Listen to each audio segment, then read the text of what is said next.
Oke, halo, assalamualaikum warahmatullahi wabarakatuh. Tadi kalian udah lihat PPT-nya tentang materi hari ini.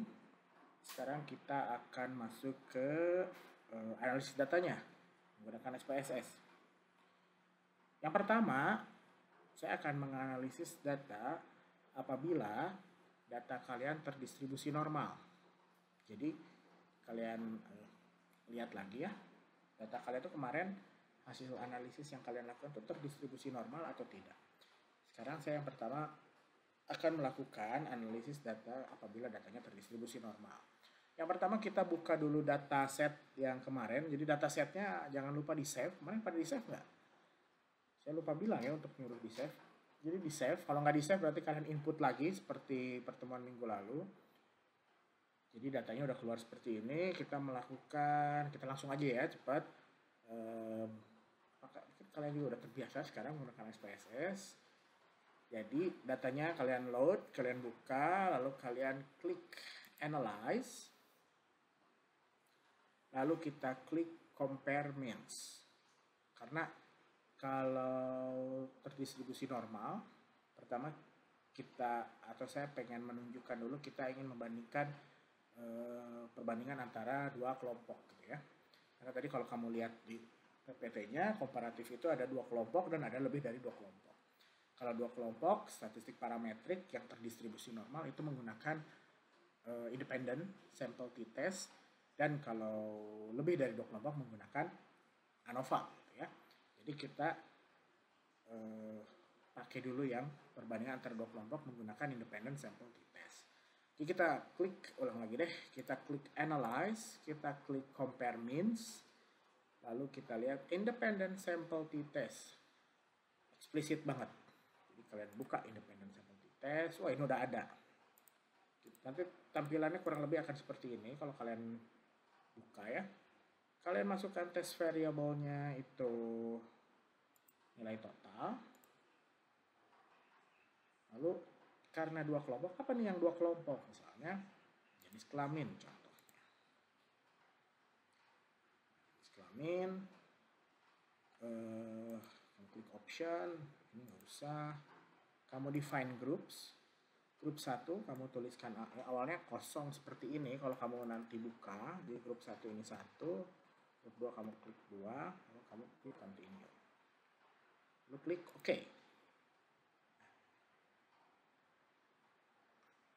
Akan keluar seperti ini gitu ya.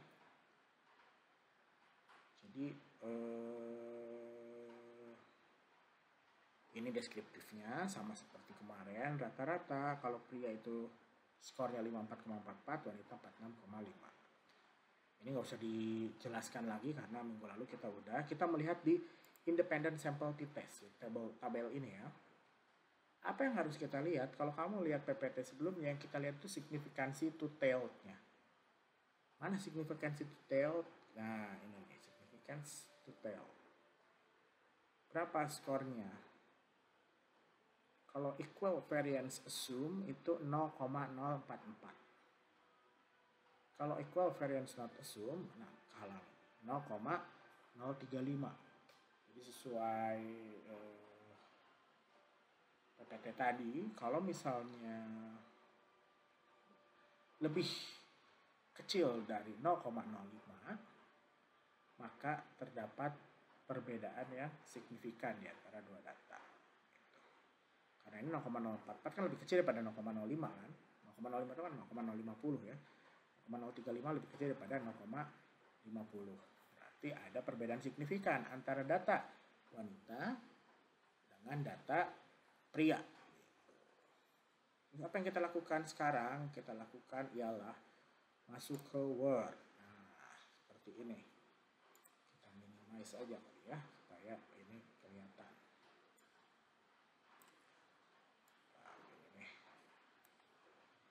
Ya. Oke. Jadi apa yang kamu lakukan udah. Ini buat yang datanya terdistribusi normal yang menggunakan statistik parametrik. Jadi kamu tulis seperti ini. Berdasarkan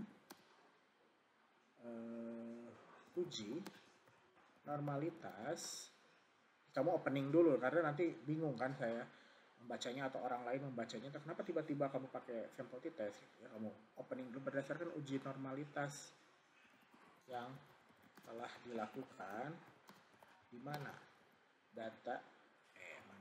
data yang kamu atau yang peneliti dapat merupakan data yang terdistribusi normal, maka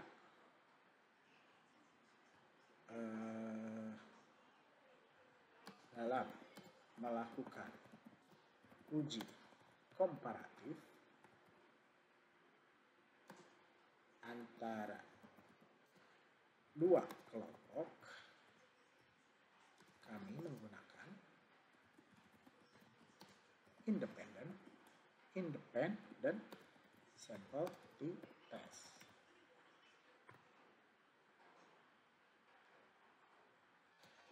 Berdasarkan hasil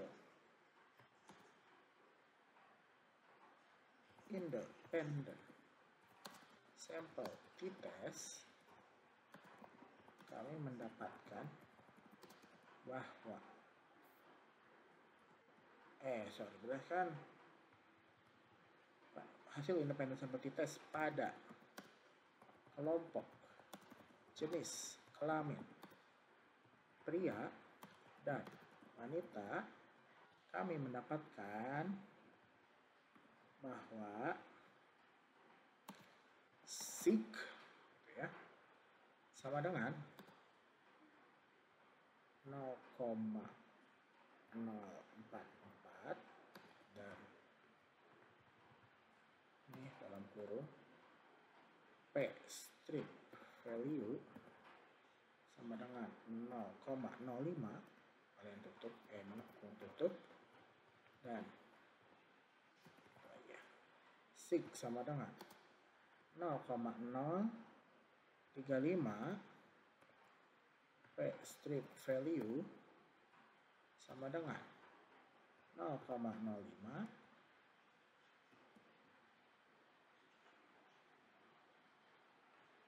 ada perubahan salah. Berdasarkan hasil independent sample t-test pada kelompok jenis kelamin pria dan wanita, kami mendapatkan bahwa terdapat perbedaan signifikan antara data pria dan wanita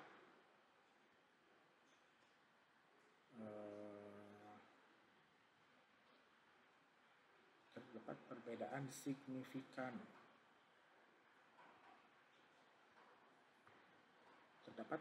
signifikan mundur lagi ya, self congruity. Ini self congruity itu nanti menyesuaikan ya kalian datanya skalanya apa. Kalau saya karena pakai data self congruity maka saya tuliskan self congruity antara data pria dan wanita dengan signifikansi sig sama 0,044 p value 0 dan sig 0,035 p value 0,05. Jadi kalian menuliskannya seperti ini. Ini untuk bagian satu independent sample t-test. Jadi nanti kalian tuliskan seperti ini. Kita kembali ke SPSS. Outputnya jangan di delete dulu, jangan di close dulu, jangan di close ya. Kamu kembali ke dataset. Oke, sekarang kita masuk ke masih di data parametrik, masih di statistik parametrik dengan data terdistribusi normal. Kita masuk ke step kedua, yaitu kalau kita membandingkan kelompok data yang kelompoknya itu lebih dari 2, kita menggunakan apa tadi? Kita menggunakan ANOVA. Caranya gimana? Kita klik Analyze, Compare Means, One Way ANOVA. Ya kan? Karena tadi datanya tidak berpasangan, One Way ANOVA ya kan? Jadi ulang lagi ya, Analyze, Compare Means, One Way ANOVA. Ya, udah masuk lagi ya. Jadi apa yang kita masukin di dependent list, kita memasukkan nilai total, SCTOT. Ini self congruity total, kalau di kalian terserah apa skalanya, sesuai skala kalian. Faktornya itu kalian bisa coba berbagai macam. Tapi saya akan masukin dulu contoh pendidikan, tingkat pendidikan. Ini kamu nanti lihat, apakah pekerjaan boleh, ataukah umur boleh. Tapi karena umur tuh mungkin akan, saya nggak tahu data kalian seperti apa. Kalau misalnya eh, umurnya misalnya masih dalam satu kelompok misalnya, kamu boleh mengambil misalnya yang kalian tahu apakah masuk ke, misalnya gini, kalian mengambil data remaja akhir, berarti kan itu range umurnya banyak nggak? Kalau misalnya range umurnya dikit, kamu boleh lakukan di sini. Tapi kalau misalnya kalian mahasiswa di kota Bandung, misalnya, mahasiswa kan macam-macam tuh, ada yang remaja akhir, ada mungkin ada yang dewasa awal gitu ya. Nah, kamu boleh mengkategorikan remaja akhir dengan dewasa awal. Jadi hanya ada 2 kelompok. Tapi kalau kamu mau analisis semuanya boleh. Tapi intinya adalah ketika kamu membagi itu jadi 2 kelompok dan data kamu terdistribusi normal atau menggunakan statistik parametrik, maka yang kamu gunakan seperti di video sebelumnya. Jadi menggunakan independent sample t-test. Tapi kalau misalnya kelompoknya lebih dari 2, menggunakan one way ANOVA. Oke, ini SCTOT, pendidikan, kita klik post-hoc. Post-hoc nanti yang kamu pilih itu Tuki. Ya, awalnya gini, kamu klik Tuki. Oke ya. Klik continue. Lagi ya. Option. Nah, option ketika dibuka akan seperti ini. Kamu klik deskriptif dan homogenitas gitu. Jadi karena salah satu syarat kita menggunakan ANOVA itu datanya harus homogen. Jadi kita tuliskan aja, kita klik homogenitasnya, klik continue, klik OK. Nah, ini yang muncul. Ini deskriptif. Sama seperti sebelum-sebelumnya ya, ada rata-rata, ini tuliskan gitu. Kamu boleh ini kita interpretasi aja supaya lebih jelas. Gimana cara interpretasinya? Oh, ternyata sekarang ininya di sini. Kita geserin wordnya ya. Kita pakai alinea kedua. Jadi berdasarkan analisis ANOVA. ANOVA tuh N-nya 21 ya. ANOVA N-nya 21 aja saya lupa. Oh, N-nya 1. Ya Allah. ANOVA itu analysis of variance. Kan analisis ANOVA misalnya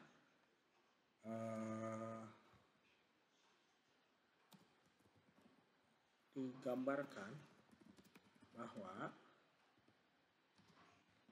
rata-rata dari data kelompok tingkat pendidikan adalah sebagai berikut. Misalnya gitu ya kamu nulisnya. Bolehlah pakai poin ini.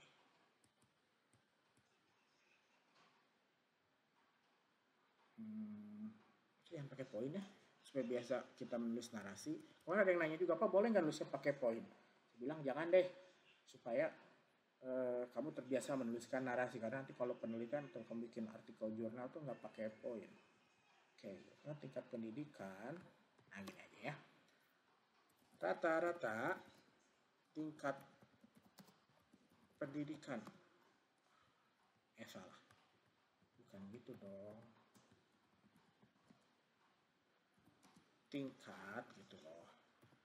Tingkat pendidikan SMA memiliki rata-rata sebesar 56,00.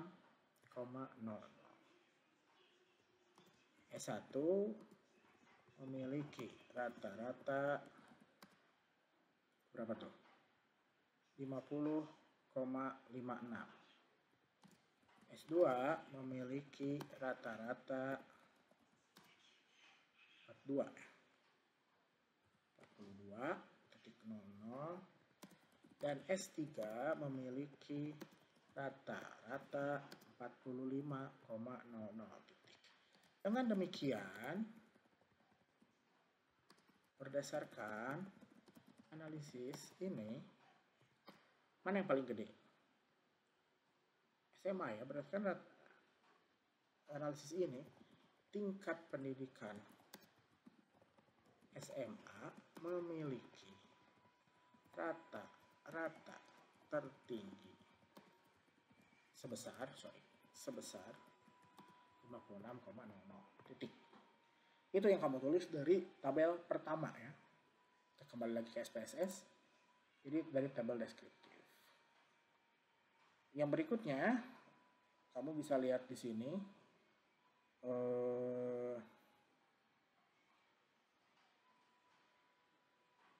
tabel test of homogeneity of variance gitu. Jadi datanya homogen apa enggak. Kamu bisa lihat seperti biasa apa yang kita lihat? Kita lihat signya, signifikansinya.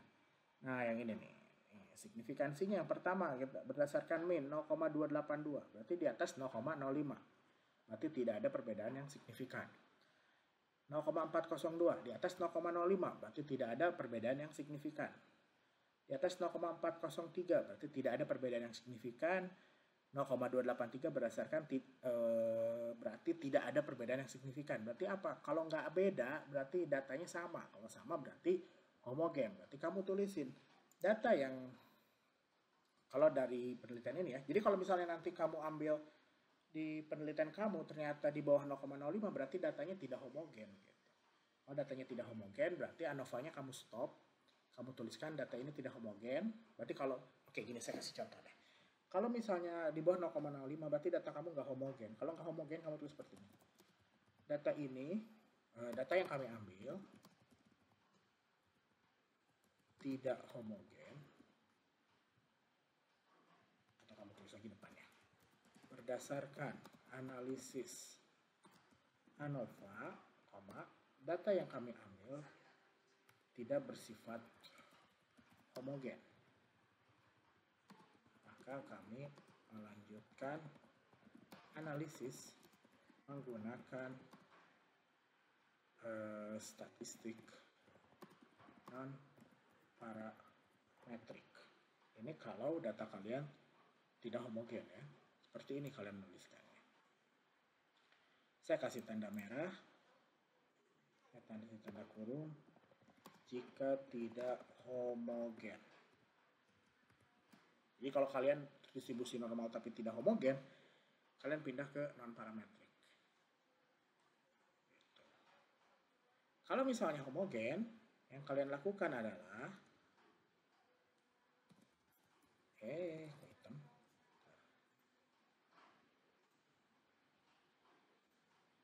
Oke. Berdasarkan analisis ANOVA, data yang kami ambil, data kami atau ya, data yang kami ambil bersifat homogen. Titik. Ini juga salah nih. Ambil sifat homogen. Lalu kamu tuliskan koma kali ya, harus kata homogen dengan signifikansi sebesar. Kamu tulis ini nih. Geser dikit ya, atau kita geser kemana? Kita geser ke kiri. Nah, dengan signifikansi sebesar 0,282 sama lah ya kok gitu. Kurung buka P strip value sama dengan 0,05. Ini biar cepat kita copy ya. Cek. Besar. Jangan lupa ini pakai sig, saya lupa dulu. Sig 0,282, sig sama dengan 0,402, sig sama dengan 0,403, sig sama dengan 0,283. Apa nih yang lupa? Ada yang lupa tahu apa yang lupa? Yang lupa itu P value-nya, kita lupa di paste.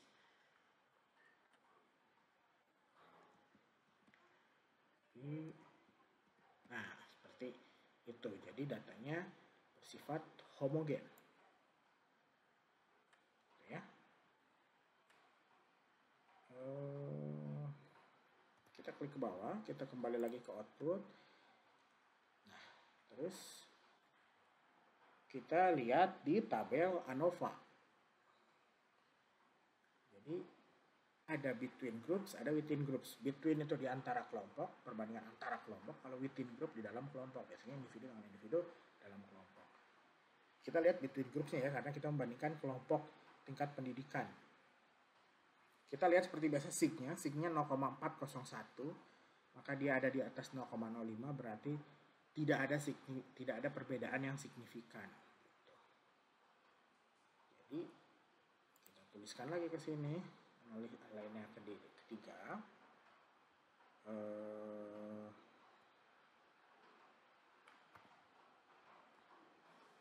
Sorry, kayaknya saya ada salah. Ini bukan berdasarkan analisis ANOVA, tapi berdasarkan analisis homogenitas.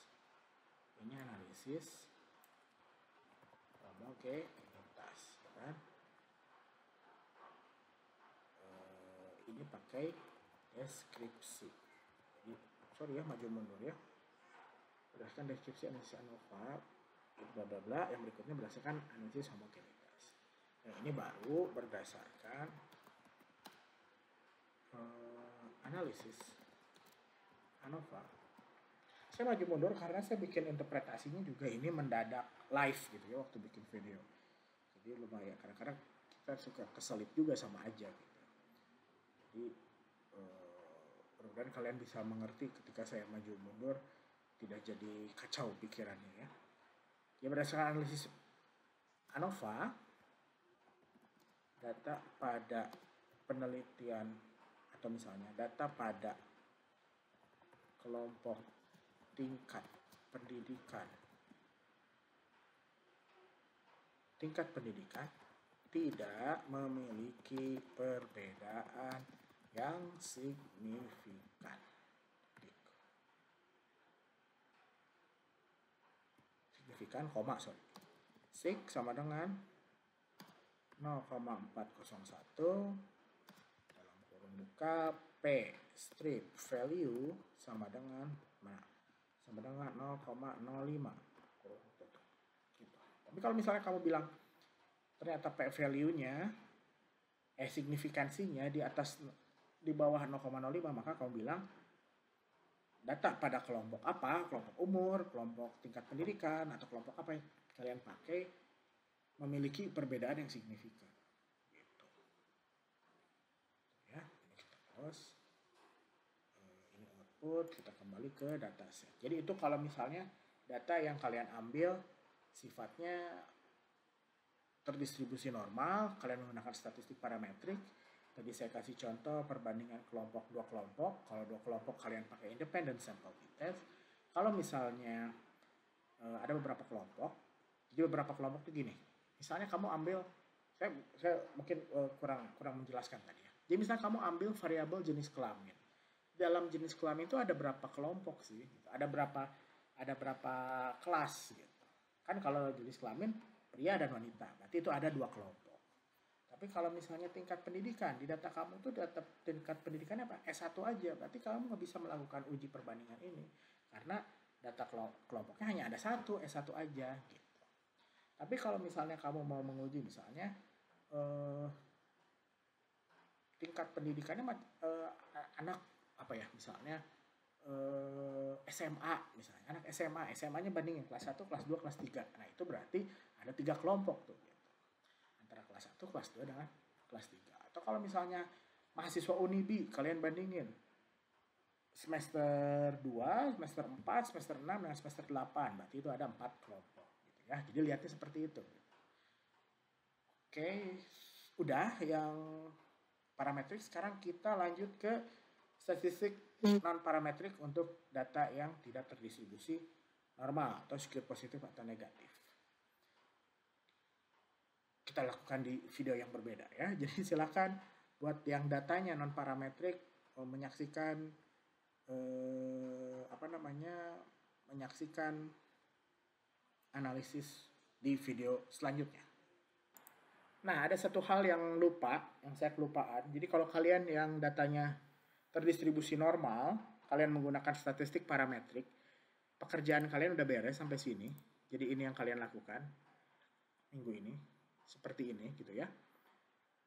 Jangan lupa kalian menyertakan lampiran. Jadi output ini nih, seperti biasa ya, masih ingat kan caranya? Kamu klik file, export, lalu Word RTF, kamu kasih tulisan lah nama filenya apa, masukkan ke Word, nanti kamu paste ya ke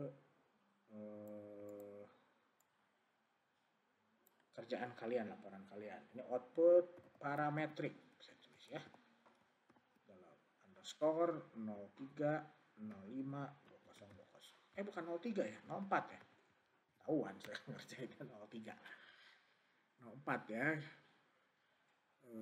Klik OK. Mana? Psikometri. SPSS. Ini ada output parametrik. Kamu buka. Seperti biasa. Kamu copy ini semua ya. Masukin ke lampiran. Ctrl A, Ctrl C. Kalian masukin ke lampiran di sini. Lampiran. Nah, gitu. Jadi kalian tuliskan atau kalian kopaskan output kalian di lampiran. Lampirannya gedein dikit lah biar oke ya. Nah, lampiran bold juga lah. Gitu. Atas. Nah, gitu. Ya. Saya mau save as di file psikometri supaya tidak bingung. Contoh interpretasi SPSS parametrik. Save. Oke, gitu ya. Itu hal yang tadi mungkin terlupa. Silakan. Saya harap juga kalau teman-teman yang mengerjakan parametrik juga teman-teman nonton video yang non parametrik. Juga kalau teman-teman yang non parametrik kalian nonton juga yang parametrik. Supaya apa? Supaya in case suatu hari kalian dapat kalian melakukan penelitian atau kalian melakukan tugas akhir, terus kalian dapat data yang berbeda, misalnya sekarang kalian dapatnya parametrik, nanti kalian di mata kuliah lain kalian dapat non parametrik, nanti bingung gitu kan ya. Jadi kalian nonton juga supaya kita sama-sama tahu ya. Oke.